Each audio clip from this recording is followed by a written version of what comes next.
দুর্ঘটনায় মারা গিয়েছিল ভাই। নওগাম থানার ভিতর বিস্ফোরণে প্রাণ গেল আরশিদ আহমেদেরও। কান্নায় ভেঙে পড়লেন ওর মা। ছেলেটা ভালো ছবি তুলতো, ক্রাইম ফটোগ্রাফার। শুক্রবার রাতেও থানায় গিয়েছিল পুলিশের তদন্তে সাহায্য করতে। ये इस वक्त अपने माँ बाप का अकलौता बेटा था। एक बेटा इसका पहले ही एक्सीडेंट में मारा गया।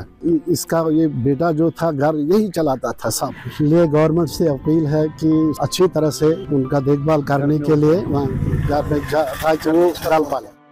দর্জির কাজ করতেন মোহাম্মদ শফি। পুলিশ তাঁকেও থানায় ডেকেছিল, আর বাড়ি ফেরা হলো না। সকালে থানায় গিয়ে ছেলে দেখলেন বাবার নিথর দেহ। बहन परेशान है, माँ परेशान है ना। हमने देखा है, अपने बाप को ढूंढा मैंने 2 बजे तक पूरी रात, कहीं नहीं मिला। पता चला कि उसकी डेड बॉडी है पीसीआर में, पुलिस कंट्रोल रूम में, उधर बटमालू में।